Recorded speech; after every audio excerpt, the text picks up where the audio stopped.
the widnes chairman. The line-up of the dancers providing the tunnel for the players to come out.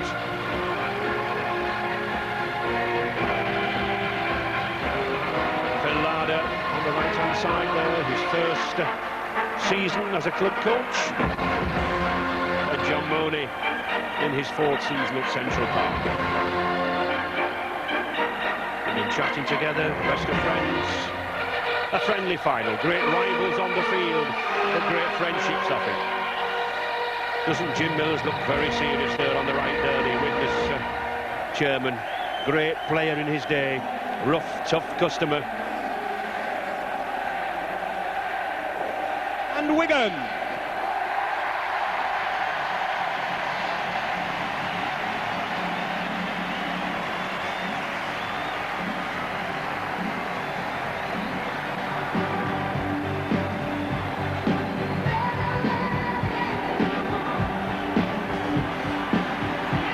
Moment all rugby league players cherish.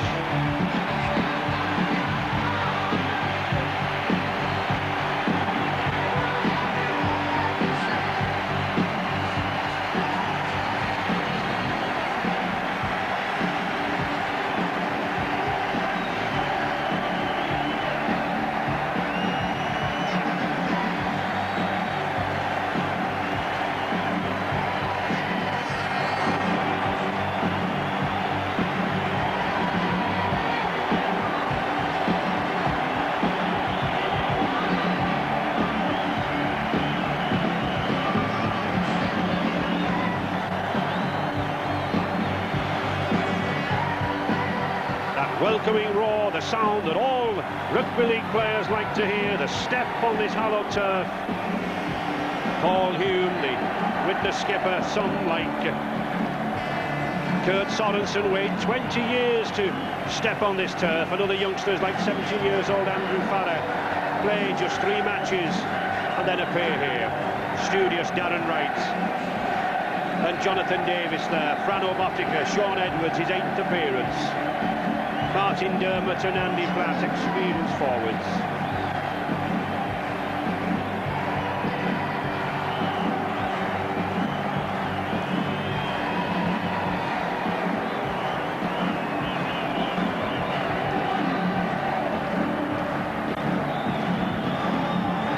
And the introductions to the dignitaries. Presentation of the teams.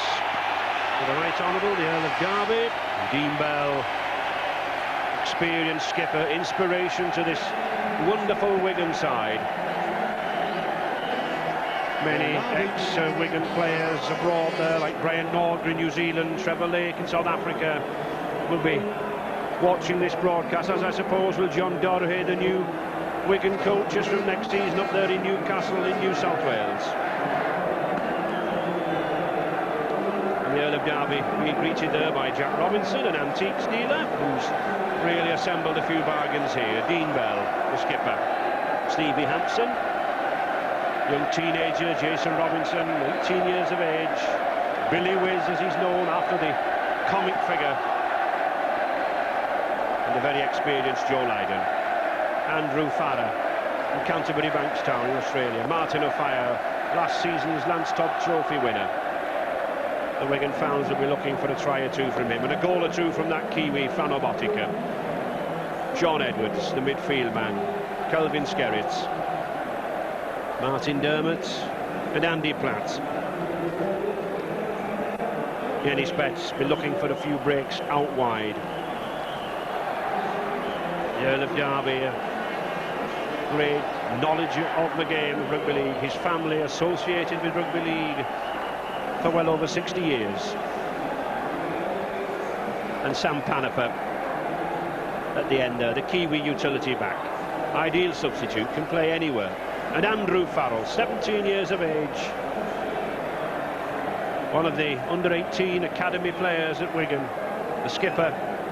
And what a great occasion for that youngster.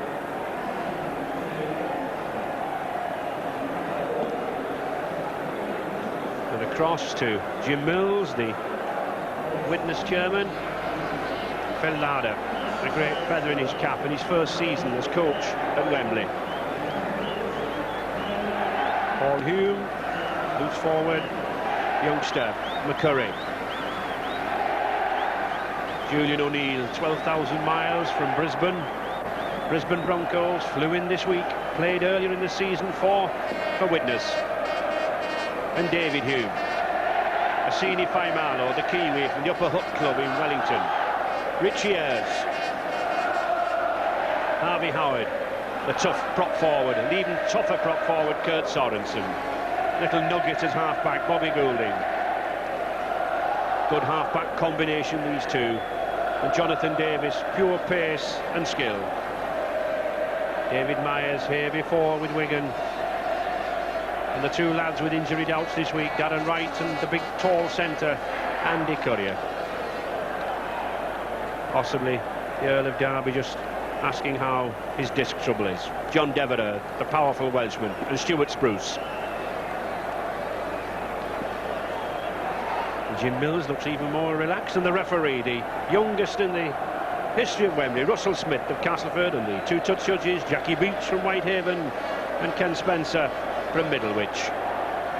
In a natty yellow colour.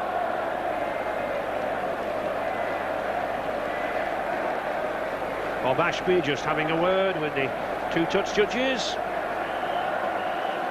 And Martin Edwards, the chairman of Manchester United, a very interested rugby league supporter. Of course, his club Old Trafford host the Premiership final playoffs at the end of the season. And he'll no doubt be looking for success in the Championship with his own club.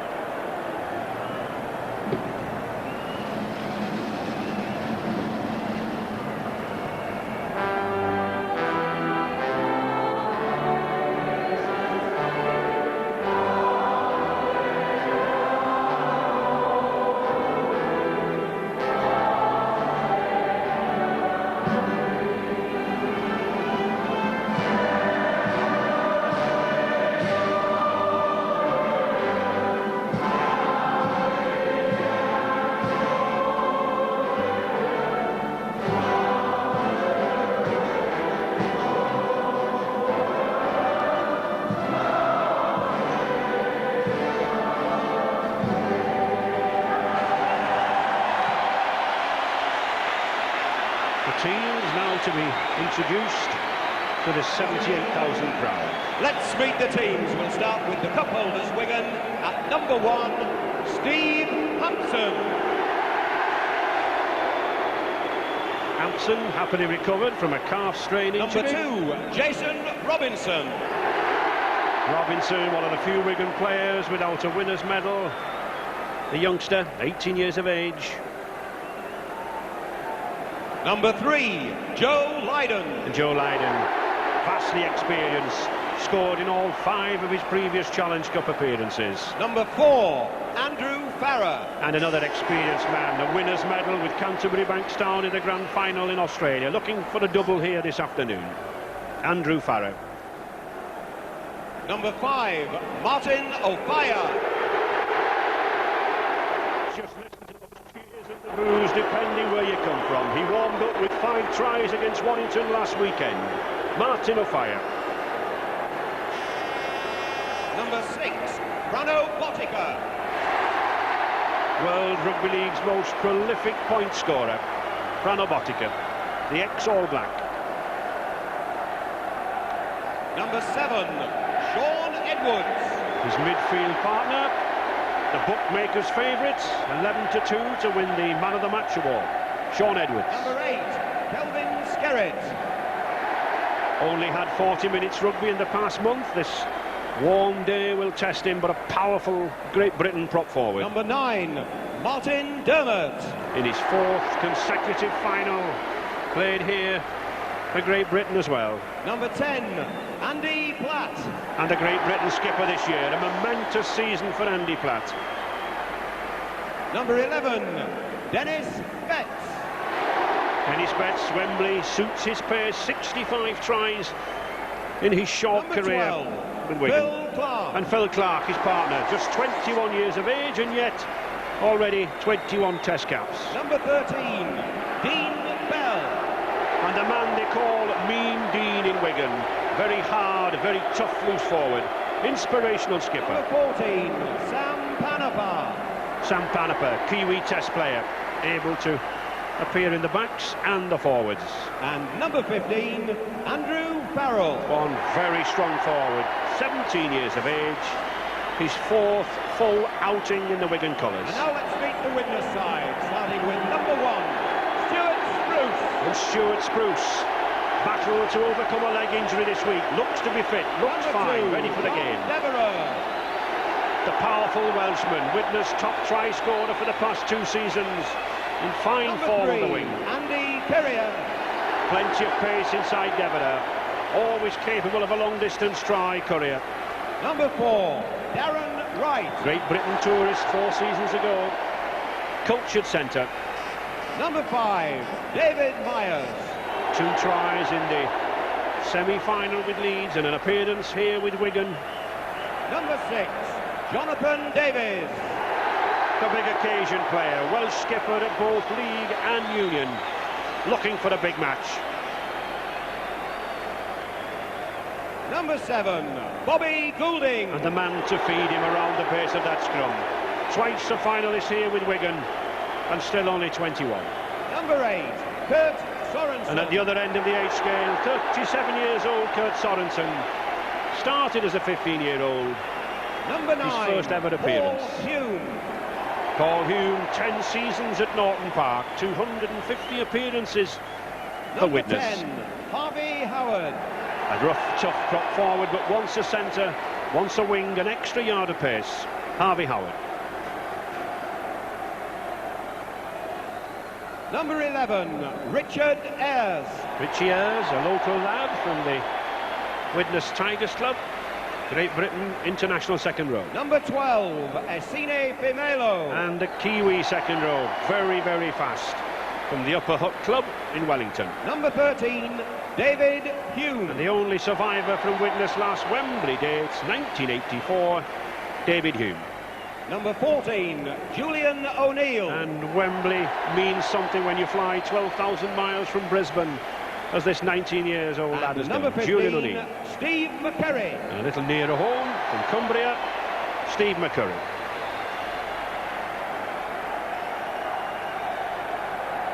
The stadium full to capacity now. The sun shining all morning, very warm down there, but just a light breeze has got up in the past half hour, and I think that will help, certainly help the players.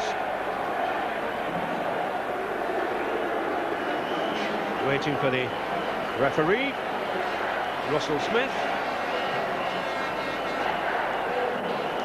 The youngest ever referee here at Wembley, 29 years of age, an ex-Castleford and England schools player himself, Bradford Northern professional. And there we see the road to the final. Widnes having to have that replay there with Hull KR, but a wonderful win there against Leeds.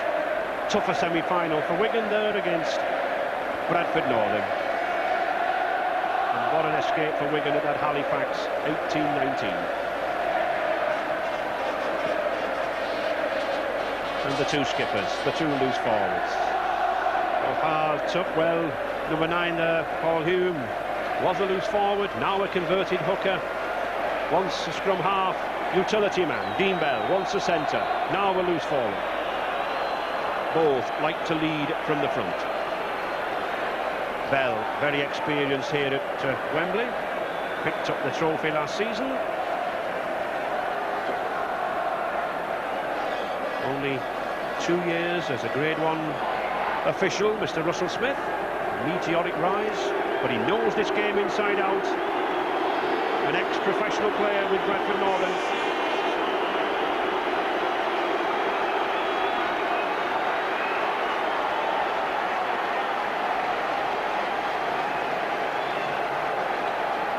Spectators mixing together the black and white of Widnes and the red and white of Wigan, and many other colours around here too. I've seen St Helens and Bradford Northern and Castleford and Hunslet down here, all sporting their favours.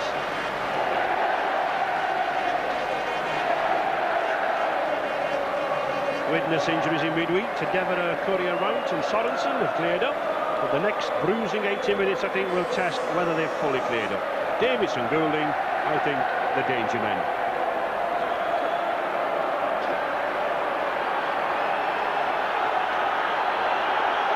And the 1993 Silk Cup Challenge Cup final gets underway. And I think, Ross, this is the most testing time for Widnes, isn't it? This opening 10 minutes. Yes, I think so. Wigan are renowned for coming out at Wembley and scoring 10 to 15 points in the first 12 minutes. So if Widnes can hold them now, I think we're in for a real good game.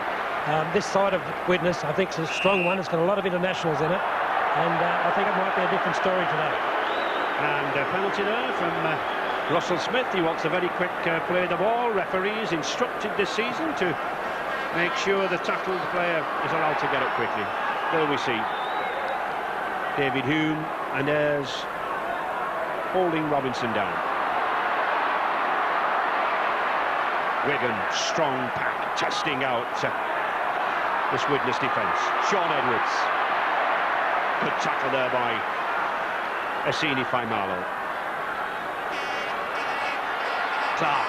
Although a lot of international stars bought in by this Wigan side, 5 ex-amateur Wigan St Patrick's players. A forward pass to Andy Platt. So it'll be a scrum down, Widnes head and ball.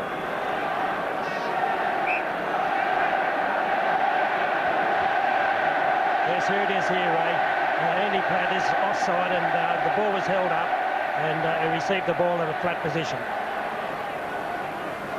So Goulding to Myers.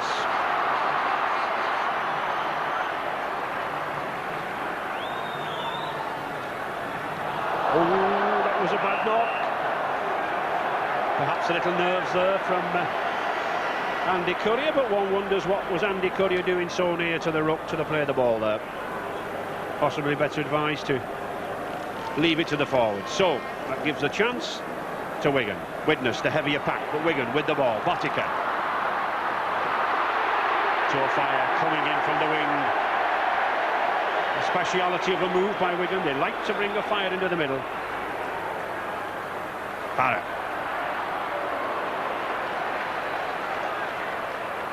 Wigan's 18th Wembley appearance. Won on 12 occasions here.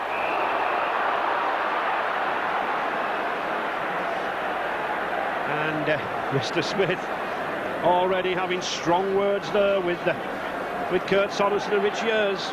Yes, here's Dennis Betts. He comes into a tackle of Richie here, who goes high, and he certainly should be penalised. Although it's a tough, hard game, he certainly can't go up above the shoulders. A big occasion for this man, Kurt Sorensen. Perhaps a little over-impetuous there. But referee Russell Smith having a word with the players, warning them. But the problem is, it puts Wigan on the attack. And this is the sort of attack that Widnes must withstand. Kelvin Skerritt.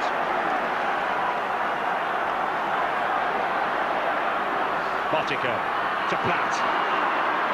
Wigan using these Great Britain prop forwards to good effect, but good tackling again there by Ayres. And Hume and Faimalo. Botica, the switch. Bell. Oh, good ball. Good ball again to Edwards. They like to launch this 18 years old Robinson. Good sidestepper when he comes in midfield.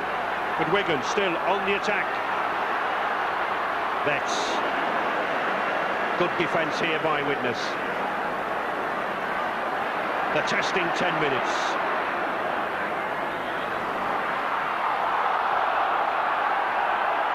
One or two of the crowd looking for a forward pass there, but not according to Mr. Smith. Edwards to Botica. He's got some space out wide on this side. Oh, he's lost it. Rana Botica trying to get the ball there to that youngster Jason Robinson, trying to put the pass around. Yes, here comes Botica now. He heads towards the sideline. He's just going through that gap and the ball comes loose, goes forward, and Widnes get the ball on the turnover. But that's the sort of pressure, Ross, that Widnes have got to withstand, isn't it? Yes, this Wigan side, in this opening few minutes, are really moving the ball around. It's testing the Widnes defence. If it stands up now, I think we're in for one, Ray. Widnes, their 12th cup final appearance, 7 times winners. Oh, and that looked a high tackle. And Richard down on the bench there. Yes, it's a very, very warm afternoon, Ray, and of course it's also extremely humid. The official temperature at pitch level is 78 degrees Fahrenheit, that's about 48 degrees Celsius, and you wonder whether it might take a toll on some of the older players out there as time goes by. You think of Kurt Sorensen, maybe even on the Wigan side. You also think of Joe Lydon. Yes, I think the two props, possibly Kurt Sorensen at 37 years of age, and possibly Kelvin Skerridge, who's a very fit young man, but has not had a lot of rugby this last few weeks. Well, here's one man determined to prove everyone wrong. Kurt Sorensen, former Kiwi Test player. Goulding to Harvey Howard. Good run by this man.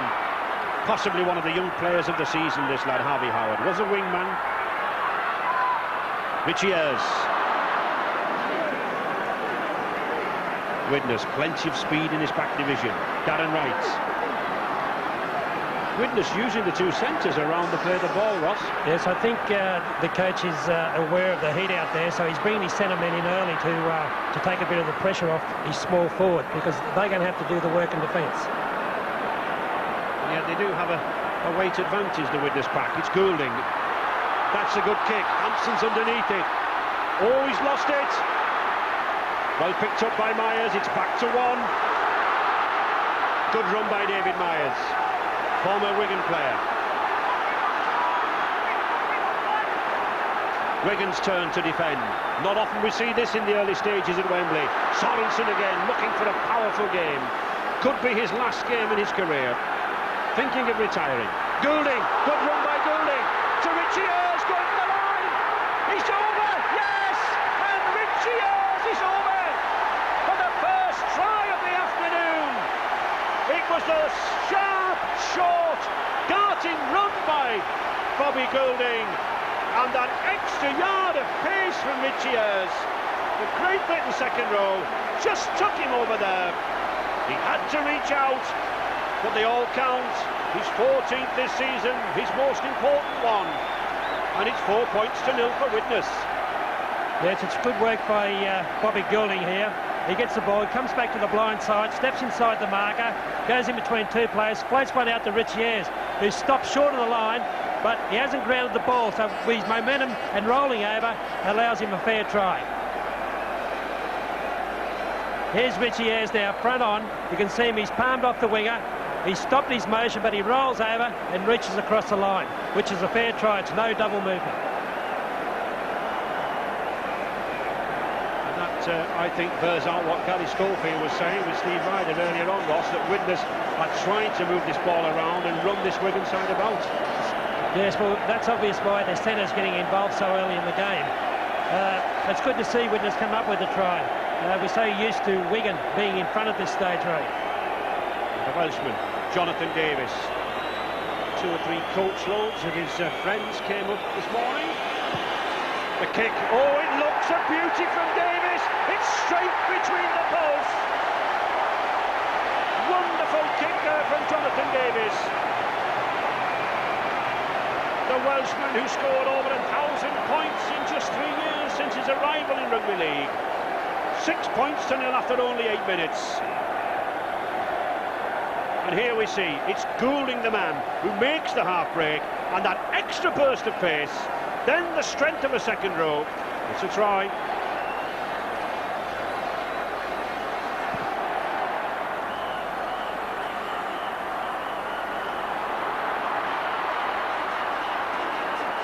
David Hughes, knock on. And that's a bad knock on, isn't it, Ross? That allows Wigan back immediately. Yes, that's a bad area. It's a costly mistake for Widnes. They needed to settle the ball for 6 tackles there and kick the ball downfield on the 6th, which would have put them back in Wigan's territory. But now Wigan have the ball, and they've got 6 tackles to even up the scoreline. Pottiker, Lydon, good ball on the outside there to Hampson. Wigan moving this ball well. This has the idea of a spectacular final, I think. We've got enough backs on this field with pace and class. Botica and Edwards. That's a good one to Dennis Betts down this outside. He's got Robinson inside him. I think he's held up. He is held up. Good decision and good position there by referee Russell Smith. Notice how he was behind.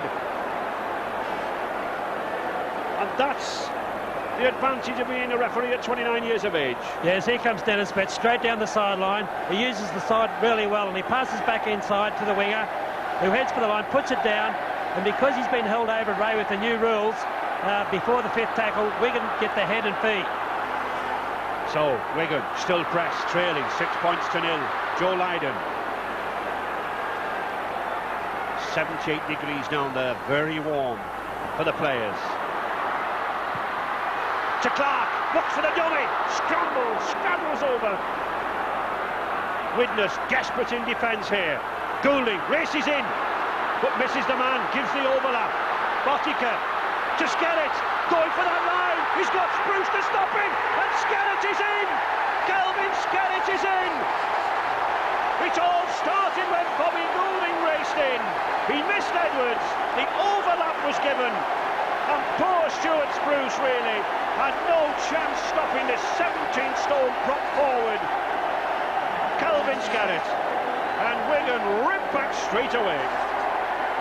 6 points to 4. Yes, it's the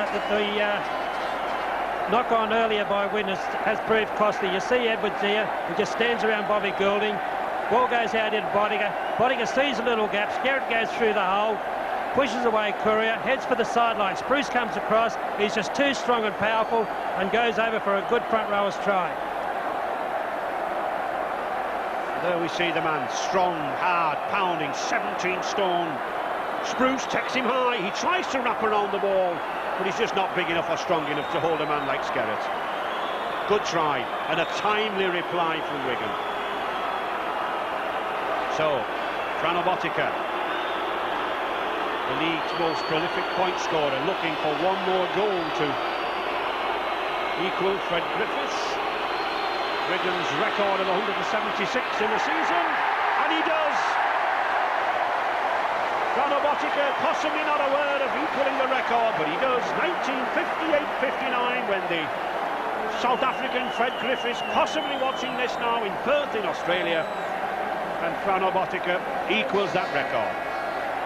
Yes, you can see Frano Botica holding a Skerritt, sees the gap, goes through it beautifully.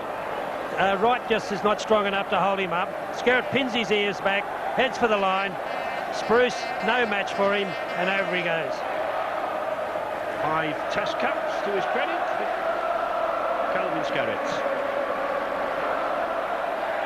Just 13 minutes gone and already 2 tries. And one wonders just what will happen as these players begin to tire us in the second half. The pace is phenomenal, isn't it? Yes, it's a fast game, all right, but I think the importance for Widnes of winning this game will keep the adrenaline pumped up enough that they will go for the 80 minutes. Well, for Wigan, they've been here that many times, they've got the experience. I think they'll pace themselves for the distance. Yes, as you say, Wigan's 6th Challenge Cup final in succession. Already beaten Halifax, St Helens twice, Warrington and Castleford. And stretching back a long time to 1987 when they were last defeated by Oldham. Edwards. John, I was just about to say John Devereux's first touch of the ball, the powerful Welshman. But a knock-on. Possibly a hint of nerves, but also the sun quite glaring here. Yes, here comes the ball down. It's a very high kick by Edwards, and Devereux just took his eyes off at the last moment. And these are the mistakes Widnes can ill afford. Crossing. Little misunderstanding there between the two centres, two big centres too. Joe Lydon and Andrew Farrer. And a good run. Well taken by Jonathan Davis. spotted Wigan. Would asleep. David Myers. And Joe Lydon took a knock to the head there, attended to by David Fever. Assini Faimalo, known as Flymo to his friends, the way he hovers and moves across the grass. Davis.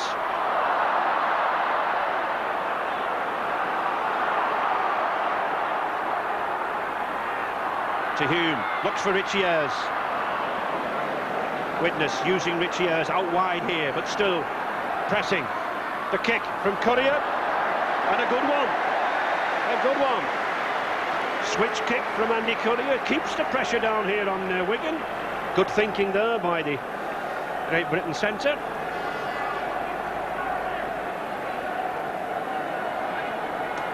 Referee Russell Smith talking to the players all the time.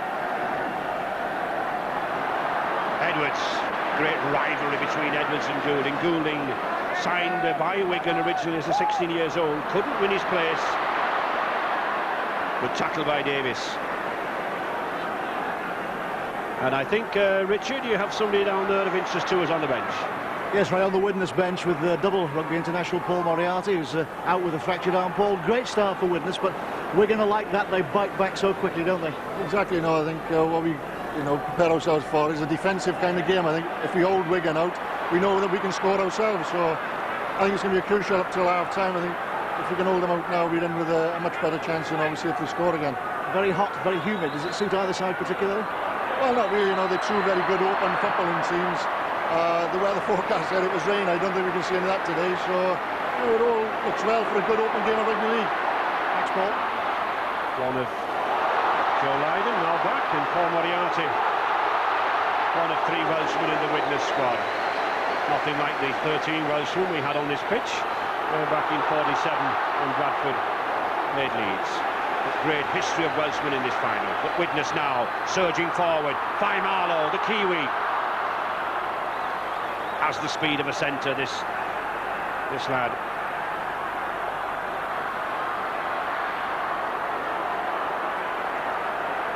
Wigan with the advantage, but still the scores level. 6-each. Kurt Sorensen going for the line. Oh, he scores! He takes everybody by surprise. Kurt Sorensen, to the delight of those Widnes fans. He's dreamed for 22 years of appearing here at Wembley. He told me some days ago that he thought that dream had disappeared, having lost time and time again in semi-finals, and here he is with a try. What a start for this Kiwi. Yes, he takes the ball here from a standing start, and it looks like he's just settling one down for a Widnes move. But Fred O'Body found him a little bit harder than that, and he crashes through him, then goes through Stevie Hampson, and goes for the try line like a little 20-year-old rather than a 37-year-old. Here he goes. This is a good little handoff. Just straight to Hampson, pushes him off as well. And he's got a little bit too much pace for the cover, and over he goes. Well, is it a day for prop forwards? We've had Kelvin Skerritt charging through. Now Kurt Sorensen. And Jonathan Davis. Much easier kick in terms of distance, of course, than his first one, but no easy kicks here at Wembley. Any goal kicker will tell you that when there is a breeze out, as there is today, it swirls around and can carry that ball away from the posts. Davis then coming in to increase the lead. He does. Another 2 points for the Welshman. Widnes 12, Wigan 6.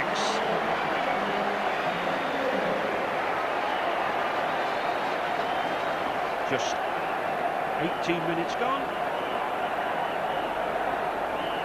And there we see Kurt Sorensen. When you think 22 years ago he started out as a 15-year-old, and he still has the power, the strength and the fitness to score at Wembley. Well, I played a final against Kurt Sorensen when I was playing for Brisbane, and he was playing for Cronulla. And I didn't think I'd, 20-odd years later, be sitting in a commentary box still watching him play and performing like that. And who's the fitter now, Ross? Well, I've got a bit of tummy that he hasn't got. Widnes in possession. Good tackle there by Fanobotica. Spruce. And as we said, these Widnes backs giving the Widnes forwards a rest, taking the ball at the acting half-back position.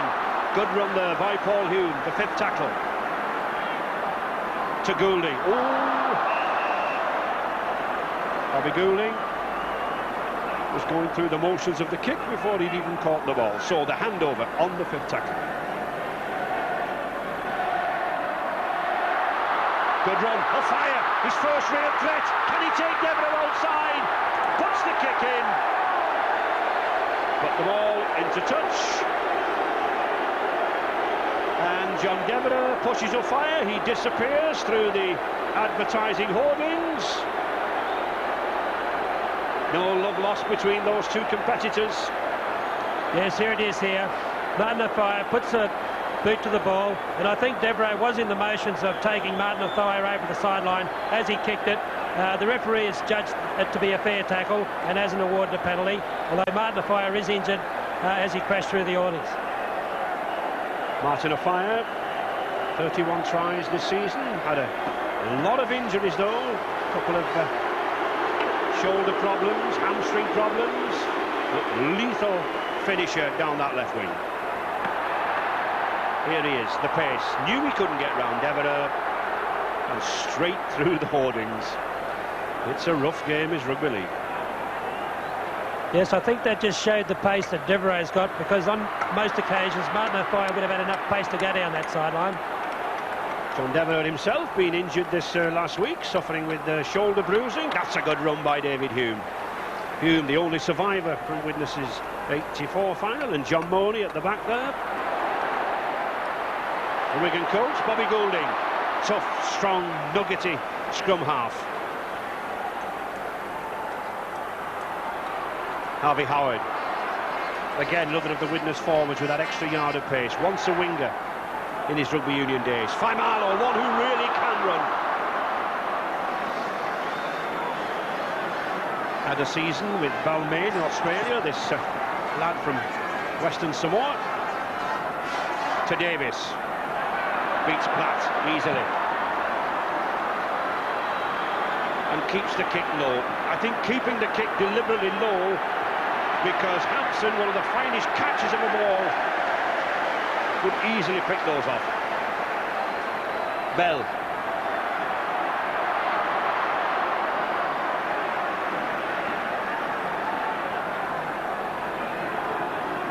To Betts. Needs this Wigan pack to gain the ascendancy in the middle. But good defence from Widnes. Dermott.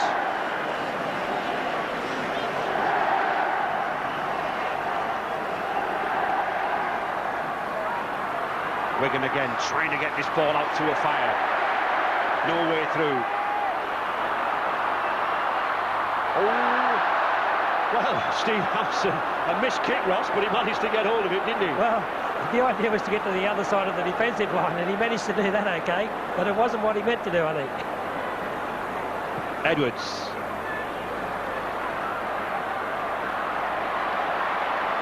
That's a good kick. Not going in though, but it keeps John Devereux penned down here, and he lost the ball for the second time, and here's a try! It's Dean Bell! He's going in! Oh, what a mistake! Wigan, the experts at picking up the mistakes. John Devereux just had to bring the ball away. Take the tackle. And Dean Bell says, thank you very much. I'll have the try. 15 this season. And Wigan back in the frame. Yes, well, this is certainly one of the things that you dread in rugby league. Bringing a ball up when you're the last line defence, getting tackled very heavy, losing the ball. There's no one else, no other teammates there to give you a hand. And as we can see, over they go for a try. Dean Bell goes in probably for the simplest of tries he scored. And I think we can see the quick thinking here of Martin O'Fire. Down goes Devereux, loses the ball. O'Fire picks it up. Looks inside, the try's on. Good support play from the skipper there, Dean Bell. It's a nightmare start for Devereux, but we know he's a good footballer and he's played at international level. He's still got another 60-odd minutes to pull himself out of it. And what a really as a goal-kicking competition between this Kiwi, Fano Botica, and the Welshman, Jonathan Davies, two of the best kickers in world rugby. Botica then. Ooh, it's just hovering, it's there!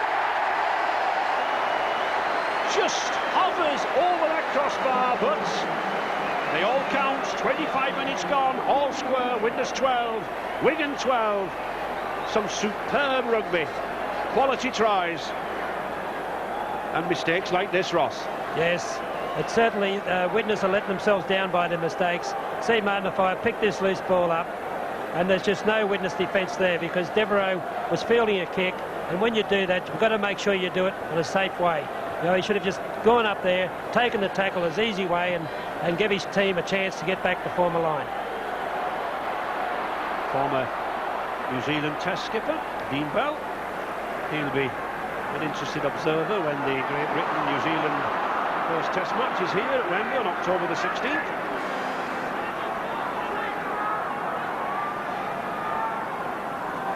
Edwards, Robinson. I wonder, Ross, sometimes, you know, our side's more wound up, more nervous when playing Wigan, and it causes mistakes like that. Well, I think so. When you get an advantage on Wigan, 12 or 6 points in front of them, you tend to worry, how are we going to stop them from catching us? And it's in your mind all the time. Instead of getting on with the game, you're sort of half concentrating on what Wigan are doing, instead of concentrating on your own game. Wigan's Edwards then.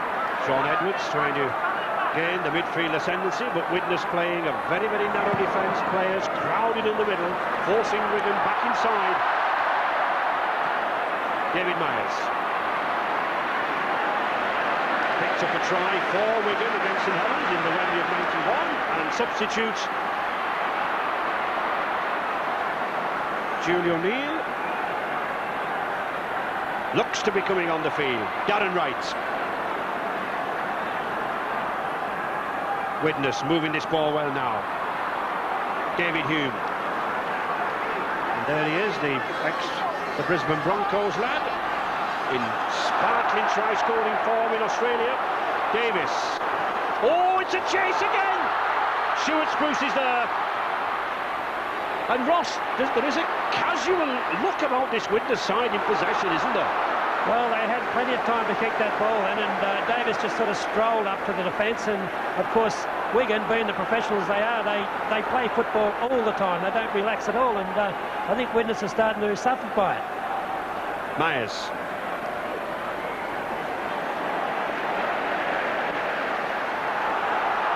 And the ball pushed away. Well, I think Wigan a little unfortunate there. Kelvin Skerritt protesting. I think the Widnes player lost the ball, but Mr. Smith, he's much nearer than we are. And of course, you cannot steal the ball in rugby league, so it's a penalty to Jonathan Davis. And an interesting move, this one. Pomalo's coming off, and the Brisbane boys coming on. And the scene by Marlow coming off. Julie O'Neill, the Brisbane Broncos youngster, coming on. O'Neill played 11 matches earlier this season, guesting for the Widnes side, scoring 4 tries. But I think you think that Phil Larder may be spelling his forwards a little in this heat.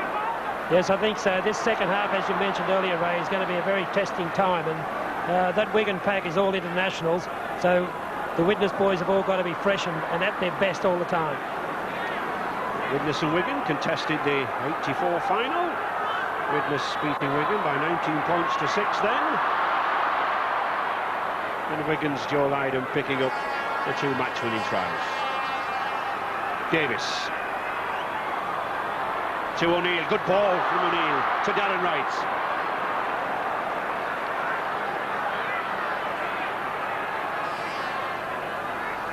Davis again. Looking to bring Harvey Howard in. That's a good ball to Paul Hume.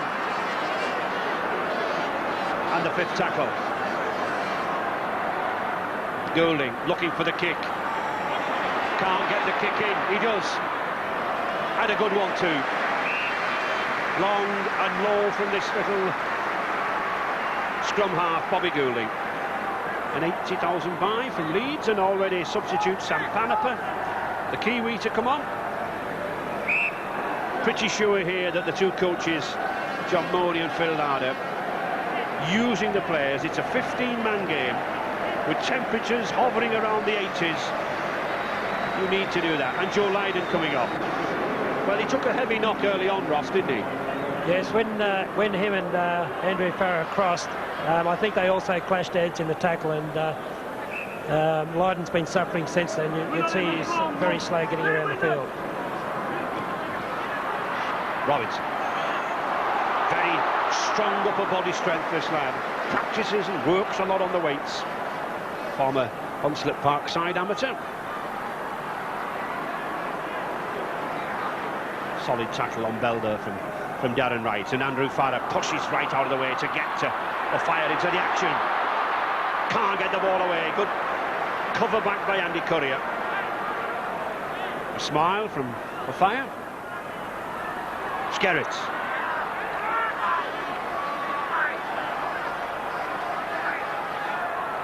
Widnes moving in very, very quickly, causing Edwards to kick, to break the cover.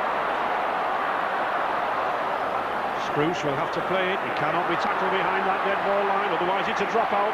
Good defence. Phil Clark there in the scrum cap. Up very, very quickly. Myers. And I get the feeling already in this heat, Ross, one or two of these forwards beginning to lessen in pace. Well, we're getting down to the third tackle in this set of 6, and the Widnes forwards are just coming back on side now. You saw the first 2 rucks taken up were taken by backs, and here we are on the 4th, still being taken by a back. So, yes, I think they are suffering. They'll be looking for the half-time break. Just 8 minutes remaining in this first half. Widnes 12, Wigan 12. Goulding. Significantly putting all the kicks on Hampson along the floor, Ross. Yes, if he's going to make a mistake, it's going to be picking it up from the ground. And there was a chance. Steve Hampson shouts to Martin to fire, and Martin, I think, knows that there was a chance. He was launched on the outside there. And here we see it. Yeah, Hampson here, he makes a beautiful break after fielding a ball. He pushes off Sorensen, and he's in the clear. He gets to the fullback, passes the ball to a Fire, who loves to be in a position like that. They can't catch him, but he took his concentration away and lost the ball. Jonathan Davis deciding to have a go. Plenty of handling errors from Widnes, and the crucial one, of course, from this man John Devereux that saw Dean Bell nip in for the try. Paul Hume coming away well at the acting half-back position. Goulding. Of course, this is the first Wembley Cup final we've seen played under the 10-metre rule, whereby the teams are 10 metres apart. That, again, I think, Ross, could have a big bearing in the second half. Yes, I think the 10-metre yards, the 10-yard rule is one of the reasons why Phil Larder's got his back taking the ball up. No goal. Good attempt there by Bobby Goulding. He's picked up one already this season. Just gives the side a psychological edge if they go over.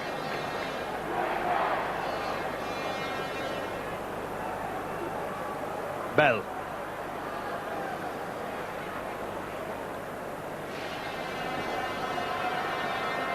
Goulding, that's a good ball to Platt. Andy Platt's rewarded with the Great Britain captaincy this season. Phil Clark.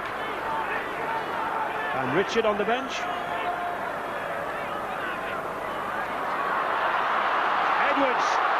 Oh, he didn't see Framabotica on the inside of him. But it's a tackle, a high tackle.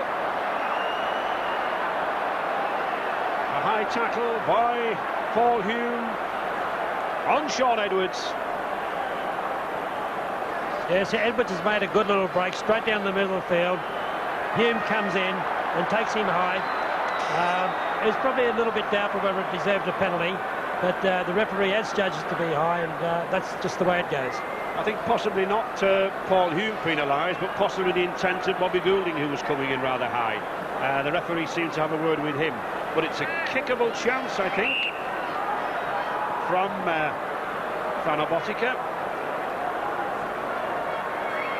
And Richard there on the bench. This way on the Wigan bench with Joe Lyde, and Joe, obviously very tiring. Widnes twice in front. They really mean business, don't they? They do. You know, it's a very hot day, and it's two good teams out there. Very difficult to break both sides down, but you know, I think the crowd's getting some entertaining rugby. Is the temperature going to take its toll in the end? I think so at the end. You know, there's going to be some tired legs when it comes around to 80 minutes. Thanks, Joe. And Wigan, of course, have proceeded to the finals of every cup competition, so they have played more games than anybody. Whether that has a tiring effect, we'll see. Botica then. 39 metres from those posts. It's interesting the way Botica lays the ball down. Even though he kicks around the corner and uses the side of his foot, most styles, when they kick like that, put the ball upright. But he lays it down like a conventional goal kicker. Well, it's not laid correctly there. No goal for Botica. Let off there for Widnes. Good catch by David Myers. And still, Widnes 12, Wigan 12. 4 minutes remaining in this absorbing first half. 4 tries. Sampanapa. Sorensen. Still going strong. To Goulding. Howard. Oh, good tackle by Phil Clark. Over a good ball to Davis. Can't get away. Paul Hume did well, took advantage there of the Wigan cover, getting back slowly. David Myers. Widnes really opening this ball out, moving it well. Goulding. A fire. Yeah, good kick. He's put the kick right down into the corners. He's making the Wigan side turn around. And as you can see, a 5-man tackle there. And the only one back to give him support is Andrew Farrar. Of course, Martin O'Fire, a former teammate of these Widnes lads, 4 seasons with Widnes, when there was the league's top try scorer.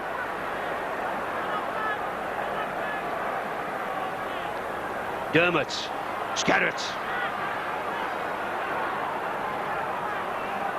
Both defences now tightened up in this last quarter. Platt.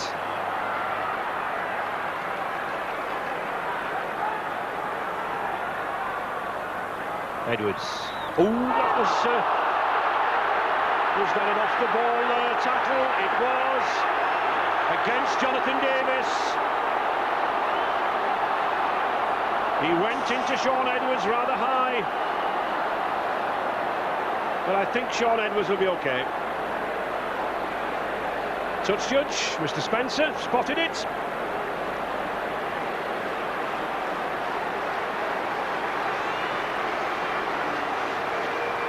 Referee Russell Smith just telling Jonathan Davis to hold off 10 or 15 yards, and here it is. Yes, there it is. You can see he does come in late, and he has come in a little bit high. But Jonathan Davis would have to be one of the fairest and cleanest players on a football field, so it's a spur of the moment thing, but he's going to have to cop the penalty for it. Just Mr. Smith getting confirmation there from the touch judge, Mr. Spencer. Sean Edwards happily recovered, and Davis told not to be a naughty Welshman again. Well, the referee's made a mistake there, Ray. He should have given the penalty where the ball landed or where it was fielded by Widnes, and if he had have done that, Wigan would have been in a goal-kicking position. So, Sampanapa driving in the substitute. Just 1 minute remaining now in this first half.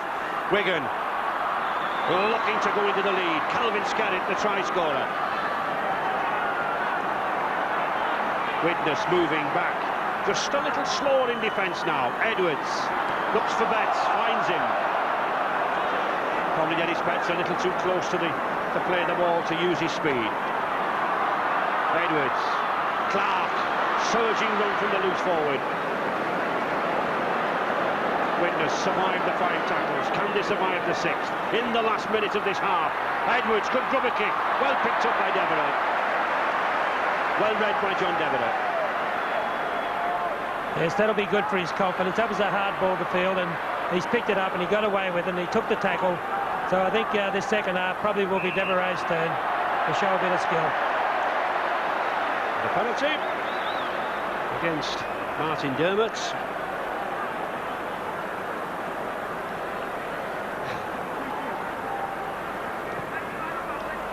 Widnes just asking the referee how much longer, and the referee explaining, as if the Widnes player didn't know, that the time is now held by the 2 timekeepers. The referee, no control whatsoever. Harvey Howard. These sides met on 8 previous occasions in the Cup. Widnes having the upper hand, 5 wins to 3. But of course, all that's history. It's today that counts. Level pegging. O'Neill, good ball to Courier. Oh, if he could have launched Courier there, Ross. Yes, he drew in the defence. He drew 2 players into him, and Courier saw the hole, went for it, but didn't quite hold his momentum. Tommy Golding, he's got support on this outside to Darren Wright. Oh, he cuts back inside.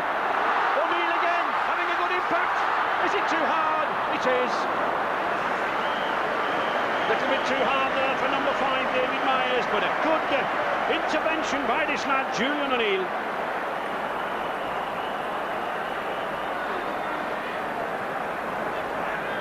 Into a minute of stoppage time. We did have that stoppage, of course, for Sean Edwards and Joe Lydon.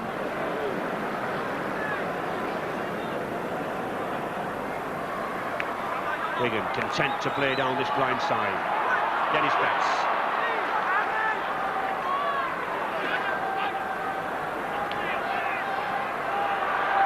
Edwards, good run by Edwards. Had a good ankle tap there by Harvey Howard. That was dangerous. Botica. The kick, the chase, Botica for it. Oh, well picked up by Spruce, but a knock on. But at least off his boot, says Stewart. But referee Russell Smith doesn't believe him. Yes, here's Botica's kick. It's a good little kick. It's well weighted. It's in between the fullback and the back rowers. And just as Spruce get to it, Botica puts his foot to it and lets him knock on. But Spruce certainly showed a lot of ticker to go for that ball. Into injury time in this first half now to Bell. Good tackle. Very good tackle by Jonathan Davis. Danger time for Widnes. Botica going through himself. Now, is it worth a drop goal from Wigan just to give them a little boost ahead of half-time? No. Calvin Skerritt. 3 tackles remaining in this sequence. Widnes looking to hold out. Edwards. Offside. Well, there is the hooter, but the kick must be taken, and I'm certain that Frano Botica will take it for goal. Andy Courier adjudged to be offside, but I think Courier realised that there was a big overlap on that left-hand side. He had to come in, he had to stop the attack, but he could have given 2 points away. Yes, here it is now. You can see Courier just out there, the other side of Sean Edwards. He was well up in defence, and it was a good decision by the referee to pull him up. And a very game decision by the referee this late in the game as well. Botica with the usual high mound of sand. And as Ross Strudwick was saying, rather unusual for a round-the-corner style kicker. There's the man who caused the penalty, Andy Courier. Rather unusual in that he faces the ball onto the post. But that style has been successful. It's made him one of the finest goal kickers, I think, in the history of the game. And the kick in injury time to put Wigan into the lead or not. Botica. It's there. The 2 points. The flags go high. Mr. Smith blows his whistle. the Wigan supporters relax at the tunnel end. 14 points to 12 for Wigan. But Ross, an absorbing match so far, hasn't it been? Yes, I think the second half just going to be as good as the first. They always judge whether a game's good enough by how quick the time goes. And it seems like we've only just sat down to watch this match, and it's half-time. And I think probably at this stage Wigan deserved their 14-12 lead. They're the ones that have made most of the running and probably been unlucky not to come up with several other tries with their backup. Well, certainly both these sides very, very keen to keep the ball moving around, and I think that will have an effect in that second half. We look at that possession there, Ross. 14 minutes Widnes, 15 minutes Wigan. We couldn't have anything more even, could we? No, it's been one of the closest games I've witnessed for a long time. Both sides are very keen to win. I think the only edge that Wigan have at this stage is when they make a break, they have 2 or 3 support players there. They've been unfortunate at this stage that they've been wrapped up in defence and they haven't been able to release the ball. But if that comes off in the second half, anything could happen. Well, so much to enjoy and so much to discuss from that first half. We've been watching it in the company of not only Gary Schofield but also Alan Border, the captain of the Australian Cricket Tourists, has joined us for a few minutes as well. Your kind of game, your kind of occasion, Alan? Oh, very much so. I'm a rugby league fan from Brisbane. Watch the Broncos out there, and it's just fantastic to be here at Wembley to take in this atmosphere and see rugby league played at its best here. An outstanding game as well, isn't it? It's been absolutely fantastic. Just the whole feeling about the whole event has been brilliant. What sort of reputation do Wigan have worldwide and in Australia? How highly are they regarded? Very highly regarded, and I mean their record speaks for itself over the last half dozen or so years. Gary probably be able to speak a bit more about that, but certainly it came to prominence, I think, over the last few years in particular with that the World Championship rugby contests. Well, Gary, have they lived up to the billing today, Wigan? What do you make of that first half? I think it's been sensational first half, and Widnes played it how maybe predicted that was going to throw the ball about a bit, and when Wigan look a little bit tired. So they're hanging in there. They'll be quite happy to go in 14-12. I think it's been a great game, and I'm sure we're going to be in for a lot more points in the second half. And Widnes got what they wanted, which was, well, the early points on the board. Good try from Richie Ayres and good bit of refereeing. It wasn't a good bit of refereeing in the end. I say Bobby Goulding, came from the, as we see it here now, Bobby Goulding does a switch with Paul Hume, the hooker, breaks the tackle there of Martin Dermott, goes across the field, lovely ball there to Richie Ayres, who breaks the tackle of Joe Lydon. As we can see, he just goes onto his back, but the ball doesn't touch the ground, and a good decision by the referee. It's his first appearance at Wembley, and that would have settled his nerves. And here again, Bobby, a beautiful ball there to Richie Ayres, breaks the tackle, and here we see there, and he just goes onto his back, no double movement, the ball didn't touch the ground. It was a fair try. Yes, and that was followed by an outstanding conversion by Jonathan Davis, but then Wigan hit back immediately. Kelvin Skerritt. It was an initial mistake from the kick-off, and I say nice movement there from Sean Edwards, Stefano Bodica, and I say Kelvin Skerritt is 17 stone, and if he's coming at you, then nobody's going to stop him. Stuart Spruce tried very vainly, but I say he was too big and powerful. I think Kelvin will be quite happy with the pace he's shown here too. I think he's only played one game in 4 weeks, so he'll be quite happy, to go for a good try. Bottiger converted that. Good front row try that was, and similar example of that at the other end with Kurt Sorensen. Well, very popular scorer. Very popular. You wouldn't think this fella is 37 and is retiring at the end of this match, and he just showed the power and strength there and the determination. He wants to win this one for Widnes, and it was all there in the great try he scored. So that was Widnes ahead again, and it was helped by the Jonathan Davis conversion. But Sorensen, well, he'll savour this moment after waiting so long for a Wembley appearance. He's waited plenty of times to go to Wembley. He's been in the game 20 years, and to make his Wembley debut and score the try, which put Widnes in the front again. Within minutes of that, though, Widnes, John Devereux, a mistake. It was a schoolboy mistake, really, and John's not had the best of its first start. He's got to put this behind him now, and I say spilt ball in the tackle. Good tackle, fair tackle by Andrew Farrer and Martin Afire, and the easiest try that Dean Bell scored, I'm sure, in his career. And another Bottiger conversion followed that, but this will haunt John a bit. I'm sure it will do, and the intense pressure that Wigan do put on when they do put the kicks into Widnes is 22. The chase is very good, and they just want to force that mistake, and as they've done there with John Devereux and I say Dean Bell. that'll be the easiest try he's ever scored. Super bit of quick thinking there by Martin O'Fara as well. Frano Botica with the kick just before half-time, giving Wigan the lead. Psychologically very important. I think it's very important, but I think Phil Laird will be quite happy that, you know, Widnes still hanging in there, but you can just sense that Wigan just being patient, they're just doing the timing nicely, and Widnes, hopefully if they can keep in the game for the first 20 minutes in the second half, who knows, there could be a shock on the curtains. Wigan holding something in return. Direction of Major Price, about to leave the field to a very good round of applause. And I think we have Ray Stubbs down there with Phil Larder. Phil, what have you said to your Widnes team at half-time? Well, I thought they played some quite good football. The major problem that we've had is that we've made one or too many basic handling errors. Unfortunately, we were making them early in the tackle count, and unfortunately we got penalised by Wigan. We've also got to spread a little bit better, particularly on the left-hand side of the defence. I think in the second half, this tiredness is going to creep in. It's really going to be the survival of the fittest now.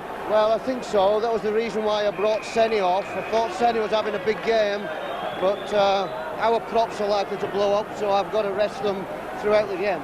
Everything to play for. Thanks, Phil. Thank you. Well, good tactics there, as we thought, I think, Ross, from Phil Larder, spelling the forwards. Well, I thought that was a very good interview by Phil Larder. It shows you what a professional he is. It's very tough for a coach who's behind in such a big game to be able to stand around and talk to a reporter or a commentator at that stage. So congratulations to him.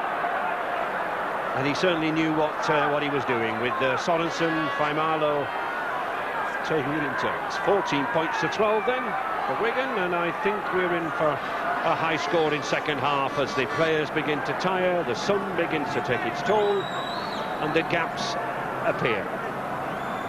Goulding. That's a good run by Hume to David Myers. Oh, just can't get away. Good tackle by the youngster Robinson. Good tackle. Very quick lad, this lad Myers. Wants to impress against Wigan.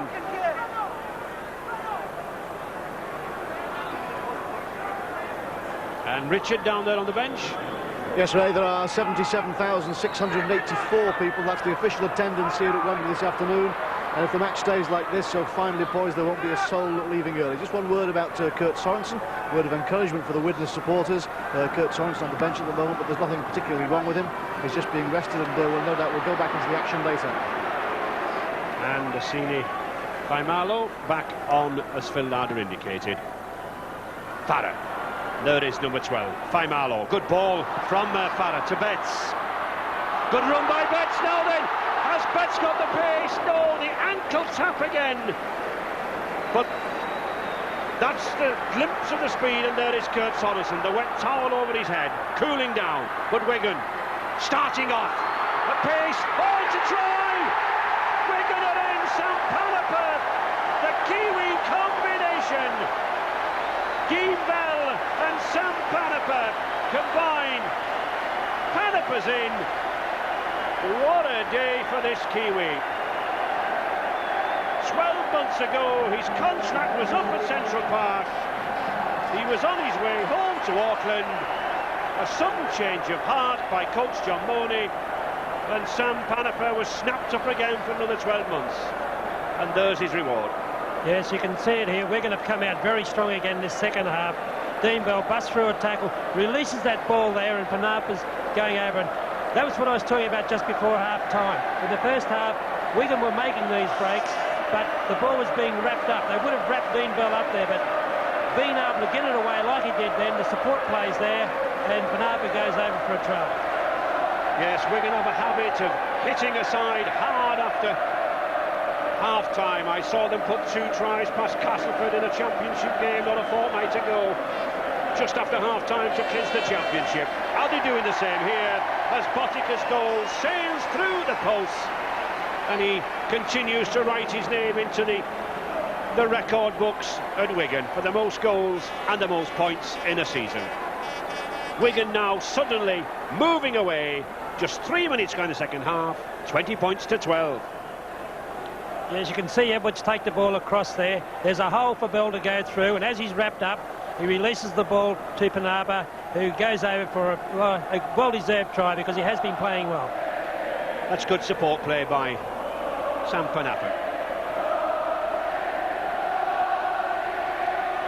Widnes then with a lot to do now. What a difference that try and goal make. They have to hit back quickly. And John Morley a little more relaxed.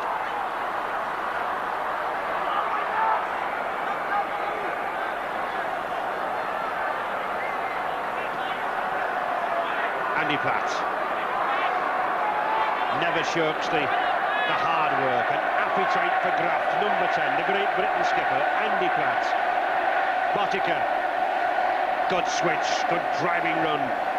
These two Wigan front rows, Skerritt and Platt, doing a lot of work, Ross. Yes, they've certainly taken their share of the front up front. I think the Widnes front row is probably not getting through the amount of work that these two are, and it's certainly showing in their attack. They're making the yardage, they're drawing the Widnes players in, and it's sapping energy all the time. And a kick to keep Widnes down in that 20-metre area. But of course, it's Widnes head and ball. Mr. Smith telling the Wigan side to get well away, and the battle, the Australian and the Englishman, a battle of wits. Mr. Smith shouting that he wants a good play the ball. Bobby Goulding shrieking at his forwards to get up there. And this is the time really where Widnes have got to show their mettle, Ross, haven't they? They have to hit back. Yes, they've got to come up with a try in the next 5 or 10 minutes, because the longer it goes, the harder Wigan are going to be. We keep saying it repeatedly that what a professional side Wigan are, and it's games like this that the longer it goes, the stronger they get.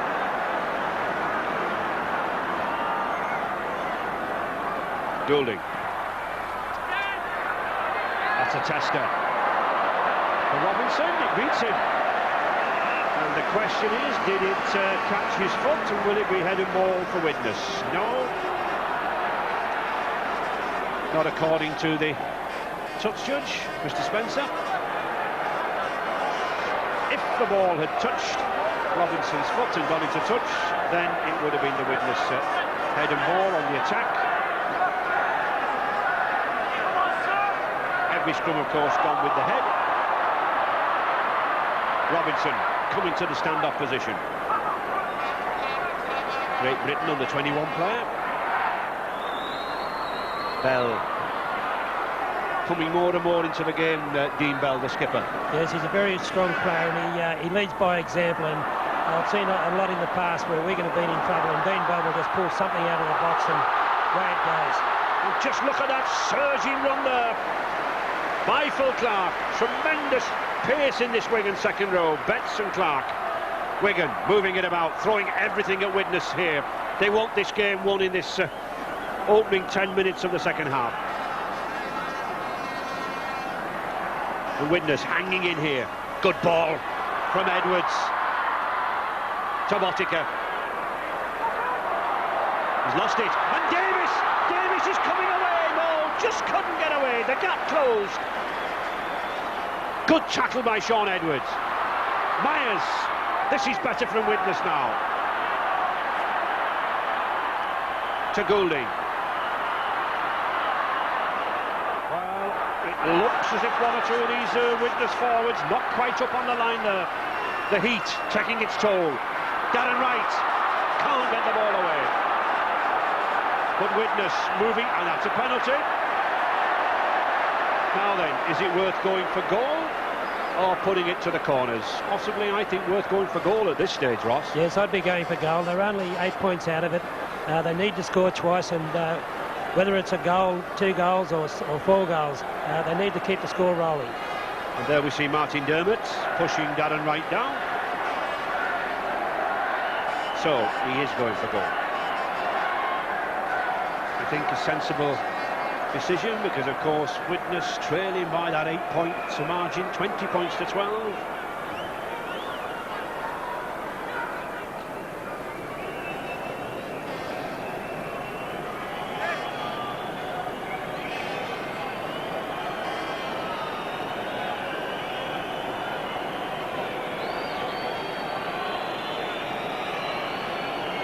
What a good game this referee's having. He's non-stop talking to the players. He's giving them encouragement, he's congratulating them, and he's having a word remonstrating with them when necessary.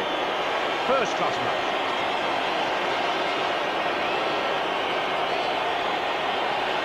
Davis then, 30 metres out, in front of the post. It's a goal. Simple task for a kicker of Davis's quality.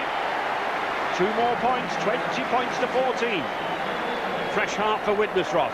Yes, I think so. They needed that 2 points. They've got to keep their score ticking over. And, you know, if they can keep chipping away at Wigan, well, it keeps the enthusiasm and the interest of the players going. And even though you're feeling tired, if you're putting points on, you'll keep going. And here we see, round the corner, perfectly struck, clears the posts, 2 points. Dennis McHugh there, one of the assistants of Phil Larder at Widnes, England schools coach. On the walkie-talkie, obviously in communication with the bench. Most coaches these days like to sit high up in the stands where they have a better view. Wigan's Hampson then to kick off. Devereux. A nervous time for John Devereux, isn't it? Well, it was good to see him get that ball in and take him straight on. Like, he went in there full of encouragement and he copped a big hit and he's just got up and shook it off. I think he'll settle down okay, Ray. He'll settle down. Faimalo. Just 10 minutes gone then in this second half. Half an hour remaining. The vital half hour. Paul Hume had a good game, this Widnes hooker and skipper. He's led from the front. He's battled away. Andy Currier. Hume again. This is better now. Widnes have got men out wide. Oh, thought he was going into touch. The 5th tackle. Goulding. Back again.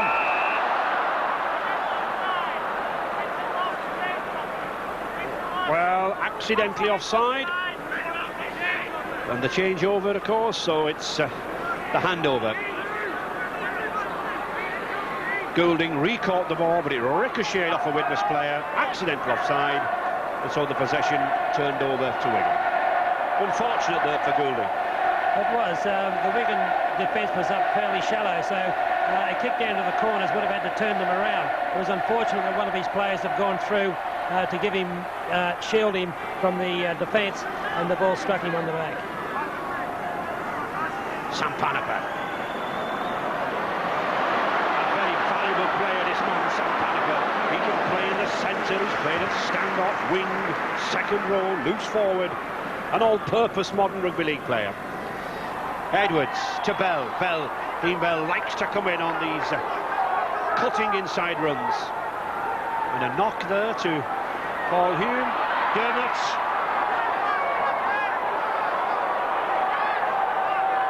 Bolinger set himself for a field goal. Lynn Gaskell there, the Widnes physiotherapist, just attending to Paul Hume. The drop kick from Botica. Oh, it's a high one, but no, it swirls to the left. But well worth the effort from this man, Botica. And Paul Hume is in some agony. Just seemed to catch the boot just below the rib cage. Good attempt from Botica. Oh, it's nearly there. Just floats across the face of the post.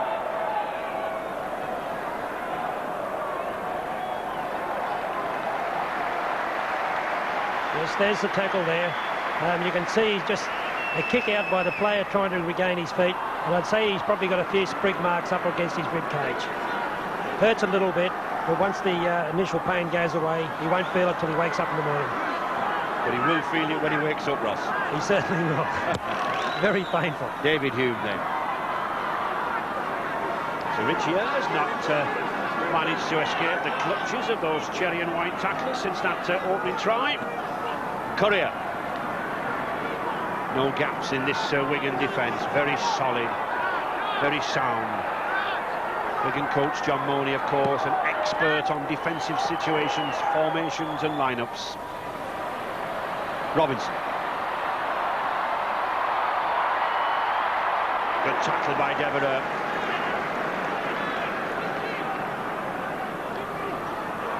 Whittaker. And Devereux coming into the game, getting into the action now. Skerritt really takes some pulling down. Well, we thought there may be a question mark over this man's fitness. Certainly doesn't appear to be so. Platt.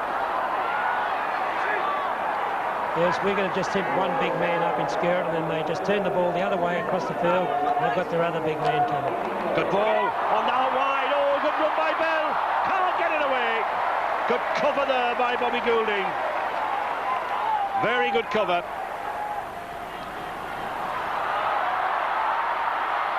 Spruce. And youngster, 18 years old, Steve McCurry, the Cumbrian, looks to be coming on. Courier can't escape the clutches of Andrew Farrar. Very good defensive centre. Courier keen to get on. Referee, reserve referee John Holsworth there, just telling him to wait a minute.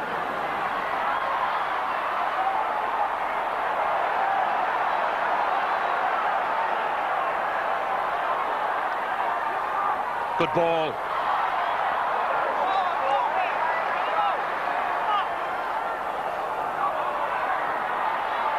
Good movement by Widnes, but not exactly moving very forward. And a knock-on.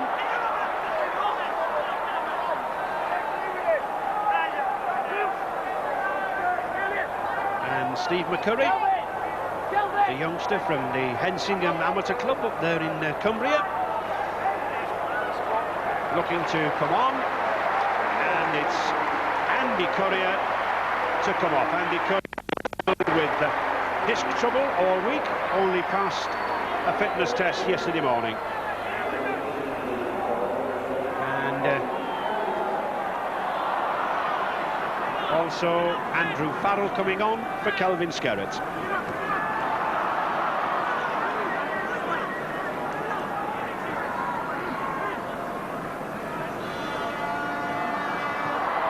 To Betts. Oh, he's got pace. And he's got support, but his foot's in touch.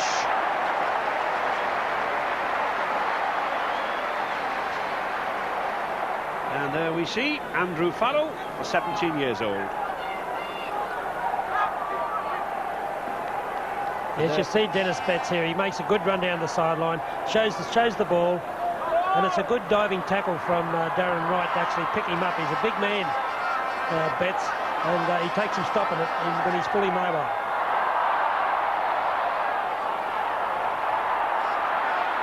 Tricky situation there for Stuart Spruce. Play on, says referee Russell Smith. He lost the ball, but it went behind him. And what are Widnes doing? Now then, by Marlowe. But Widnes just cannot escape from this 20-metre area. Wigan defensively clamping them down. And Widnes risking one or two passes here. This is what happens. Wigan put the pressure on the side. They hang in there. They make a side make mistakes. Stuart Spruce taking a knock. And a penalty. Yes, I think that's a good decision by the referee. The last few play the balls, the Wigan players have been laying in behind to play the ball, so the Widnes dummy half can't pick the ball up cleanly. And the referee, I think, has been going to penalise him, and he's let it go until finally he's had to pull him up. And Widnes, Stuart Spruce there, receiving attention from Lynn Gaskell, one of the many ladies who do such good work in rugby league with the physiotherapy. And Widnes finally crossed that halfway line. Davis, the short ball. Marlowe. Wigan, of course, still leading. 20 points to 14, just to try and goal the difference. But so difficult to get against a side like Wigan. Goulding. And Richard down there. Yes, right. Just some news on the replacements. The players have just come off the field. They're just being spelled. They're being rested. Nothing wrong with them. Kelvin Skerritt for Wigan, Andy Courier for Widnes. So they might yet be taking part in the game later. So thankfully nothing wrong with Andy Courier's back. Just a rest. Goulding. The kick. Well placed.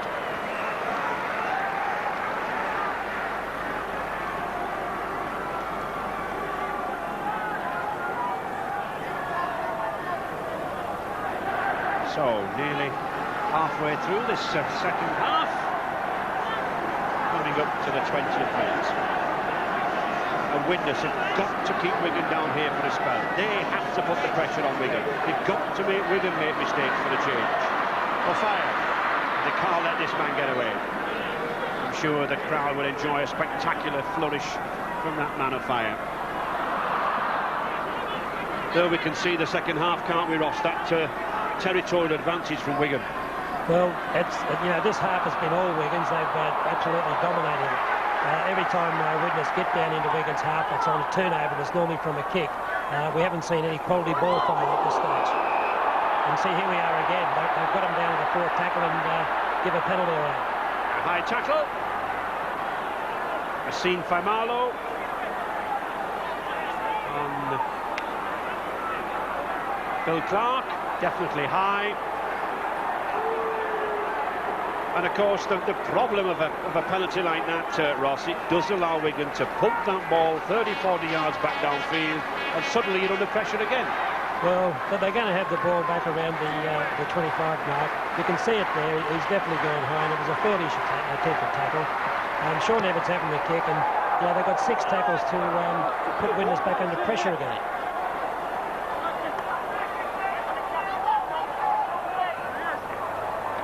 Sean Edwards.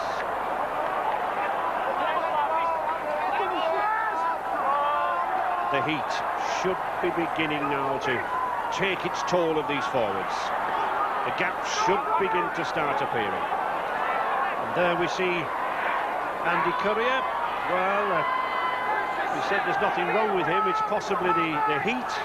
Again, with a wet towel over his head, lying in the shade. Sensible tactics. That just shows you the conditions that these players have got to put up with down here today at Wembley. Kurt Sorensen, another one. Edwards. Clark. Minus his customary scrum cap. The 6th tackle to Edwards.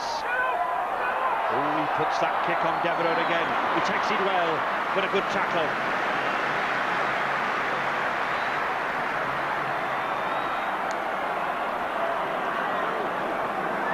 Widnes a little slow to be getting back. Spruce. Anyways, Ross, one could suggest of escaping this vice-like grip of Wigan. I think they've got to move the ball around a little bit more. They're tending to use up the 6 tackles, getting their breath back, because Wigan have thrown it around and they're tiring themselves out. So when they get the ball, there's nothing left.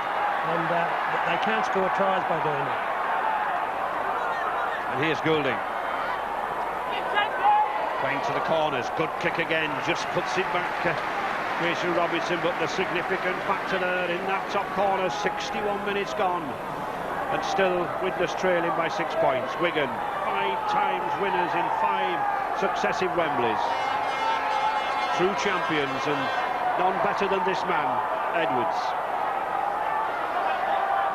Dennis Betts moved up to the prop forward position there, and Yassine Faimalo as well. Mr. Smith really going at them. Get back, he says. Wigan ball. Robinson.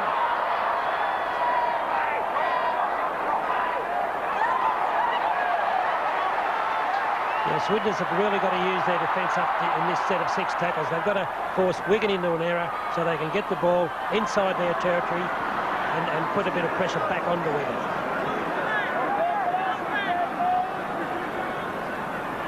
Bell. Good ball to Betts. At last, he breaks loose, gets it back now to Bell again. And Martin Offire's hovering around there. Edwards. Clark, good dummy. Oh, gets a beautiful pass away. And Farrell, the 17-year-old, has he put a foot in touch? He has. Martin Ofire tries to get away. He doesn't do so. Not had a chance to unleash his pace this afternoon. Yes, Phil Clark has a good run here, and just before he hits the ground, he releases the ball, and Farrell gets the ball, heads down the sideline, and he just gets ankle tapped here by Devereux. The ball goes over the head to Ofire, but the linesman has his flag up, and so the scrum goes down. Myers. Widnes really needs someone to go 60, 70 yards to take this Wigan defence on. They can't do it at the moment, but the Widnes fans roaring them on behind them now. McCurry. Good play by this youngster.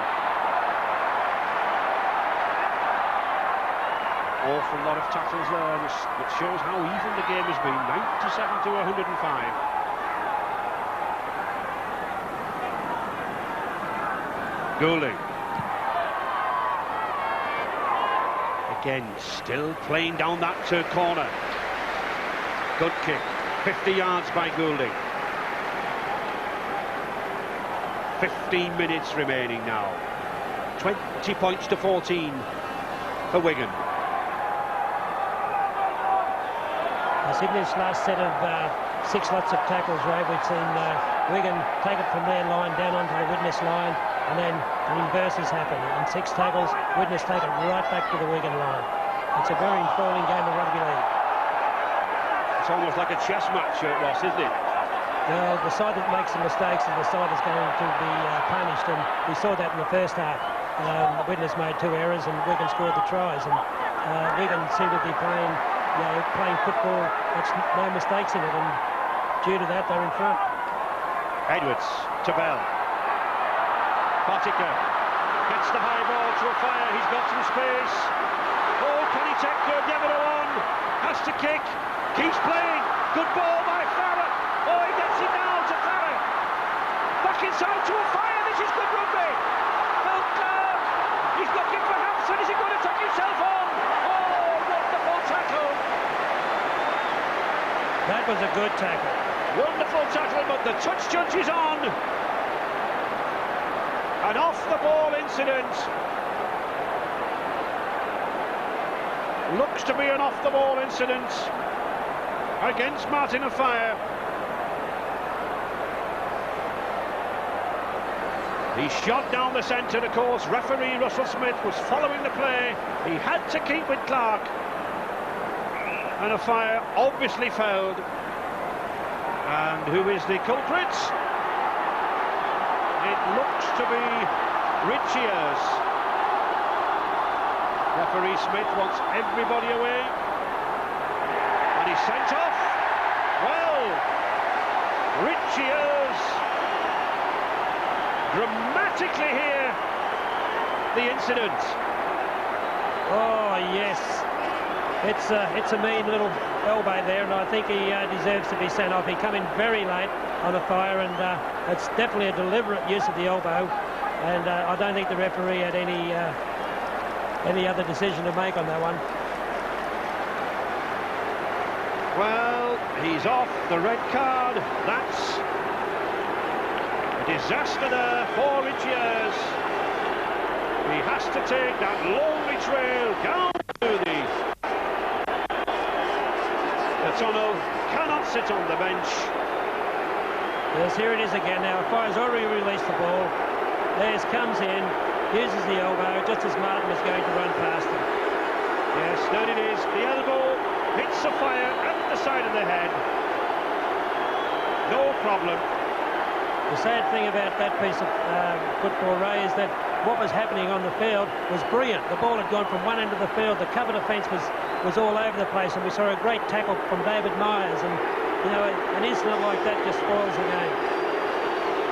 Martin Offiah back on his feet. Well, he has a date with Rory Underwood and Andy Harriman in a sprint race at Wigan on Monday. And John Money there now passing instructions round, and Phil Larder really must be a worried man now. I'm sure John Money is saying, look, let's use that extra man advantage.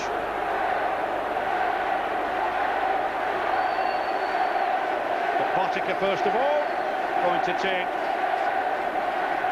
the shot at goal.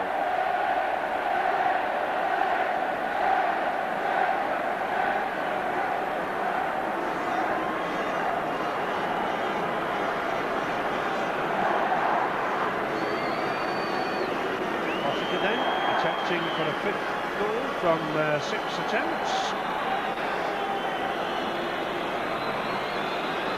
Thiers, of course, not the first man to be sent off here at Wembley. Sid Hines, the Leeds player, back in '71,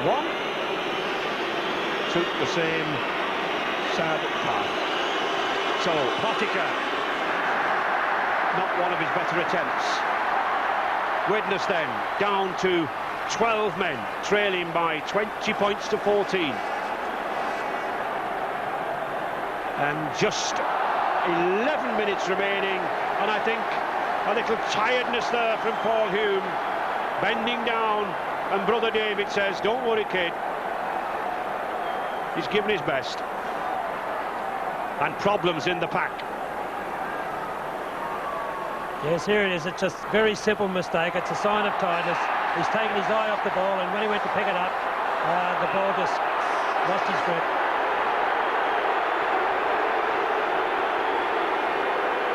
And he's doubled the mistake up by giving a bit of lip to the referee. Well, it looks to be back chat from Bobby Goulding. He looks a little quizzical at referee Mr. Smith. But Mr. Smith and Goulding beginning to lose his temper. No need for this. Young player, a fine player, needs to keep cool. But these 2 points, of course, would take Wigan, if Botica was successful, out to an 8-point difference. And that really probably would be too big a struggle.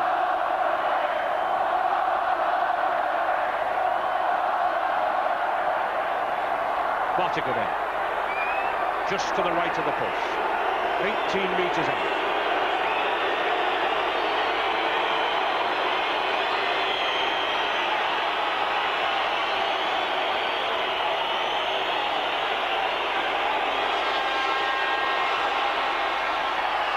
Oh, he's hit the post! Hit the post well from Botica. Unusual for him, and let off the Widnes. So can this 12-man Widnes fight back? Myers. He'll be annoyed at that, will Botica?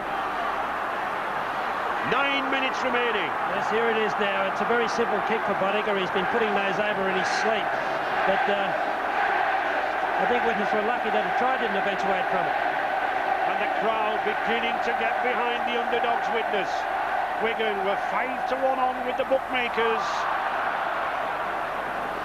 to win this trophy.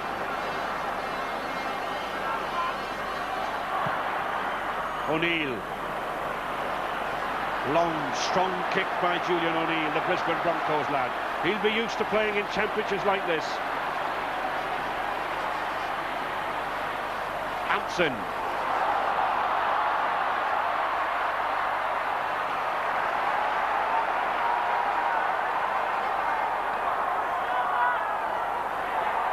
Botica.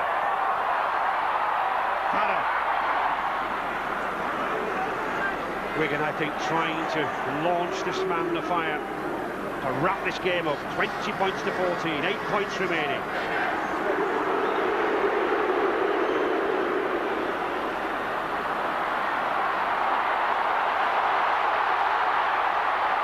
Bell.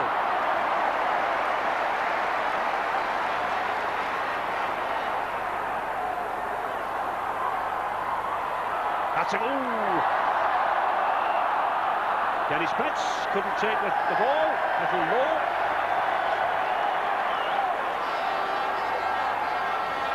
Yes, here it is. It's a nice short ball from Bill Clark. Dennis Betts just takes his eye off it. Well, I think at this stage, John Maney's instructions down to the Wigan players has been to move that ball around. Widnes look tired, they're a man short, so they need to move them all over the field. And we just saw in that set of 6, the ball crossed the field on 3 occasions. We've really got to compliment, I think, this Widnes side for their defensive qualities in this second half. Down for 12 men, still hanging in here, still trying to take the game back to Wigan. Gavin, 15-stone wingman, can't escape the clutches.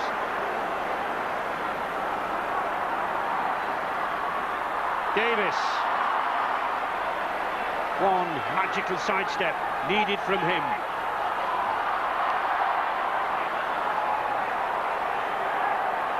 Davis again from the acting half-back. Again another good kick. So, Jonathan Davis puts the pressure back on Wigan, but of course Wigan have the points in hand, 20 points to 14.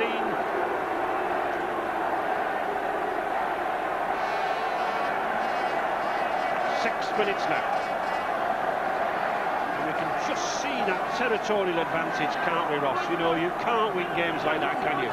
Yeah, the kicking game of Widnes has been faultless. They've been putting the ball out right in the corners, but they haven't had the ability to hold Wigan down inside their own territory, and because of that, all the game's been played, especially the second half, down inside the Widnes goal line.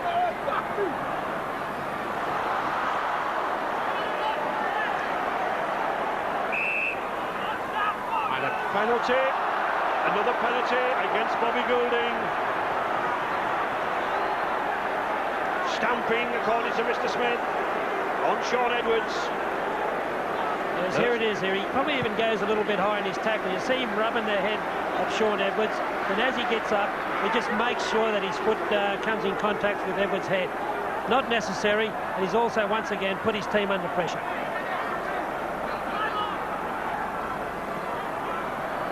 Betts. Still Widnes with 12 men. Tackling for dear lives.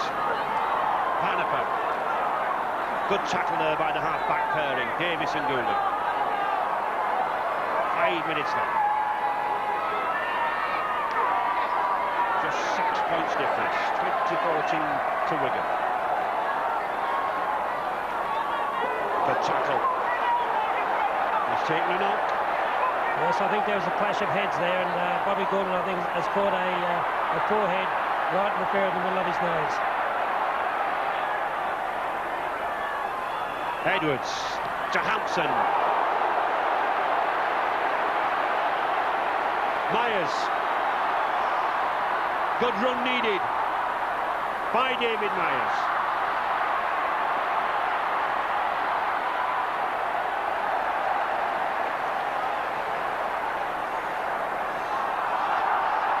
And there, I think, is the problem for Paul Hume.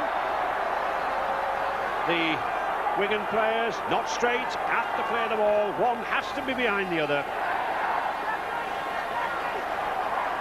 But it needs a good kick from Davis.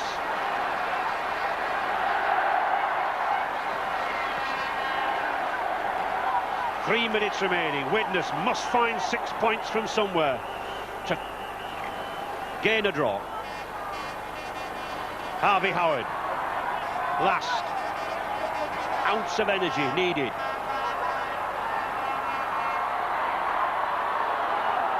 Yes, a little bit of Jonathan Davies magic is needed at this stage for Widnes.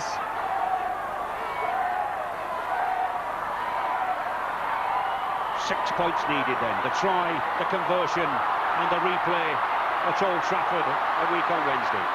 Can Widnes do it? Minutes ticking away here now. On the attack, Devereux.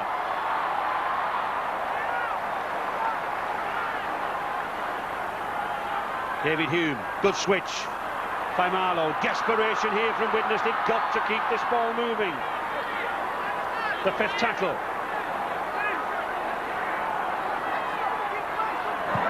Goulding again, puts it to the corners. Makes a fire stretch, but again it will be Wigan's head and ball from this scrum. As Kelvin Skerritt coming on for Andy Platt. Once again, Coach John Money using these prop substitutes well.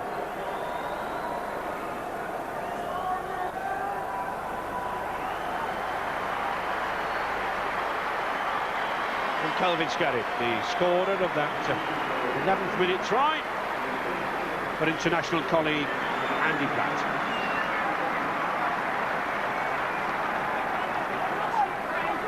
The forwards having a breather.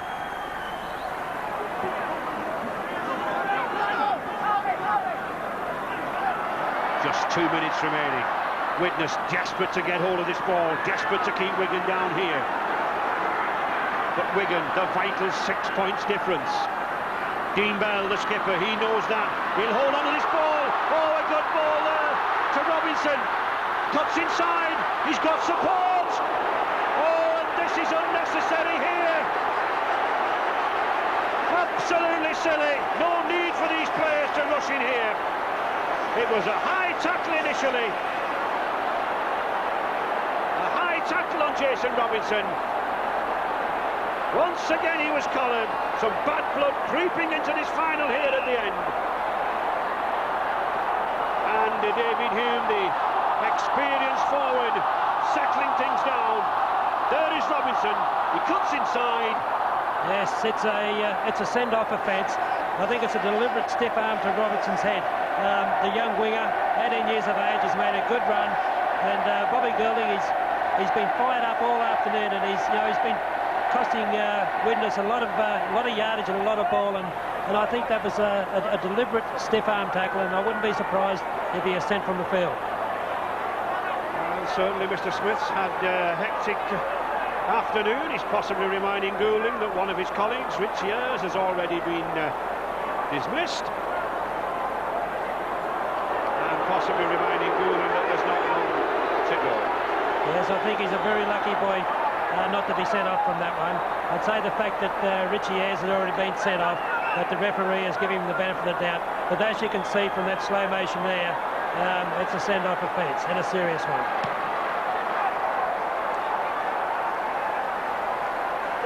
Into stoppage time.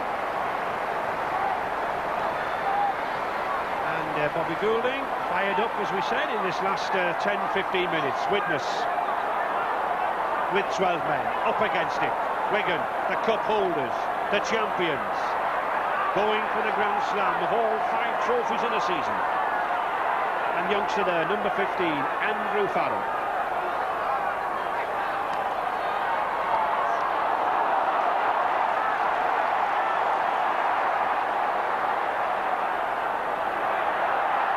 Phil Clark taking his time, had a knock. Betts.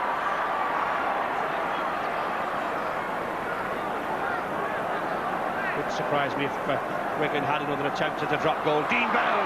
Oh, superb run by Dean Bell. Just tackled inches short. The knock on, but what a run by the skipper. Dean Bell. Loose forward. The Kiwi. Yes, here he is. He's gone through the clutches of Hume and just loses his balance just before he gets to the fullback. But it's a good tackle by Spruce to bring him down short. And the man of the match, Dean Bell, the Lance Todd Trophy winner. Devereux. Seconds ticking away here now. Desperation for Widnes. 20 points to 14 they trail. Richie Ayres off the field. Dismissed for the off-the-ball tackle on Martin Offiah. And a last gasp try needed from the men from Norton Park. Wigan tackling as if they know that the cup is being put out there for them. The kick and the chase here. Hampson's there. Robinson's with him. Can't beat Spruce, but Robinson's on hand.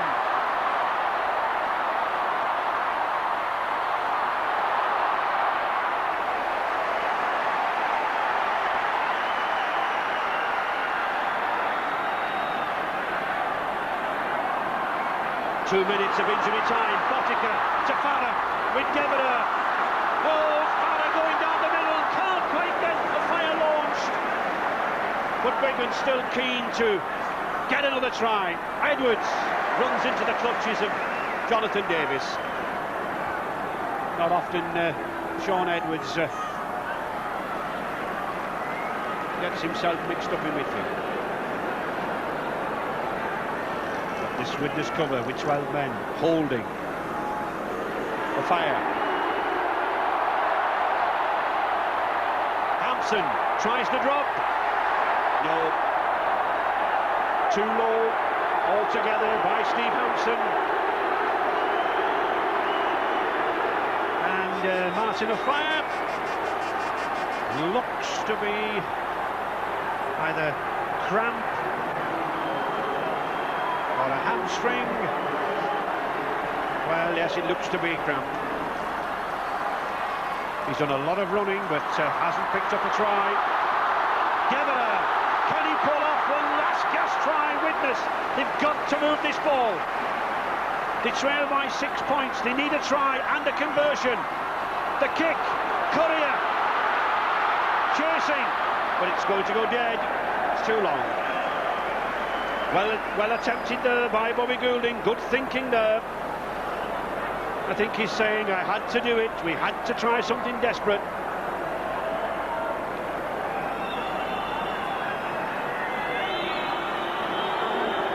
Joe Lydon wanted to get back into the action, possibly for Martin Offiah.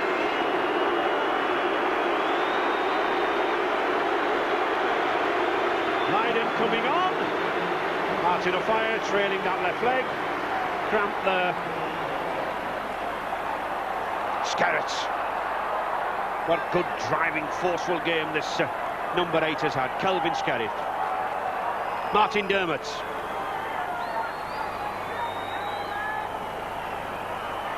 And Martin Offiah. Bell again. Time and time again, this Kiwi skipper's gone down the middle, hasn't he? Yes, he certainly led by example all the way, and he's a worthy winner of the Lance Todd. He's done it all year, and it's good to see that he carried on with today's game. And there's the hooter. Sam Panaper and the Wigan crowd throw their hands in the air. And that man, Dean Bell, the skipper, inspiration to his side, as was this man Paul Hume, but things didn't go well for him. 20 points to 14 for Wigan, and Dean Bell, the first Kiwi to win the Lance Todd since Wigan's own Cess Mountford way back in 1951. And Jonathan Davis, Widnes looking to a flash of inspiration from the gifted Welsh standoff. It didn't come. Bobby Goulding, the fiery Goulding.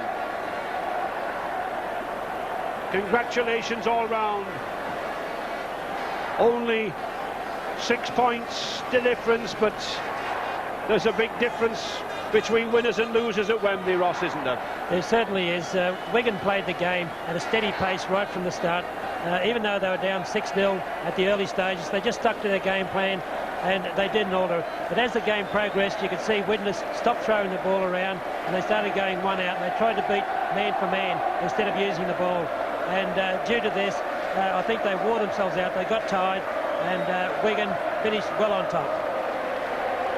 Andy Courier commiserating with John Devereux and Jonathan Davis. Possibly that drop ball of John Devereux proving the vital difference. Stuart Spruce, a lot of hard work for him at fullback.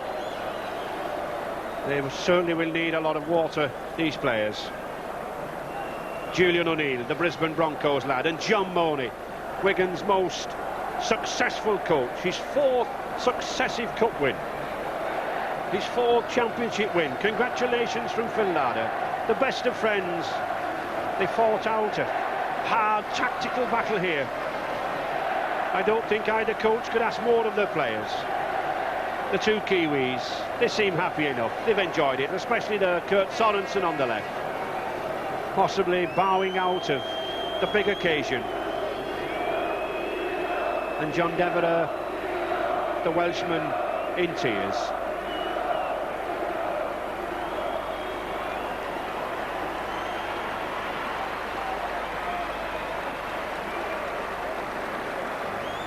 And Dennis Betts being helped off by Andy Platt.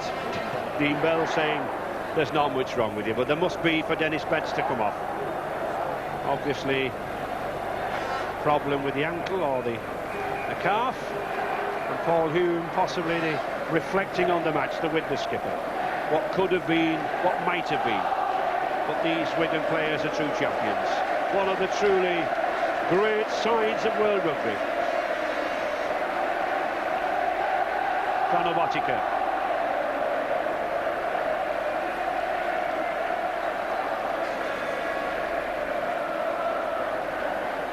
Dennis Betts certainly in pain. And Widnes just waiting for Wigan skipper Dean Bell, lifting this trophy for the second time as skipper. The third Kiwi at Central Park to lift the trophy. Cess Mountford, Graham West in the past. An inspiration to his team, this New Zealand loose forward. The man of the match. He couldn't be any happier. And that trophy that cost £60.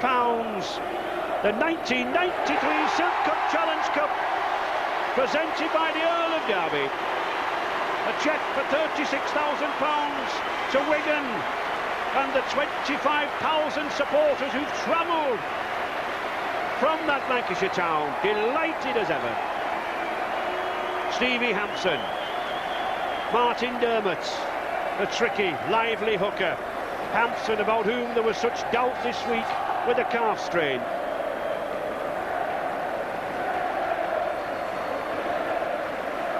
Andrew Farrell, Sean Edwards, his 7th winners' medal. Martin Afire and Sam Paniper, the utility back, picked up a try as well. Andrew Farrell, he hugs it. It may only be worth £60, but it means a lot to these players. Clapton Skerritt, so much hard work.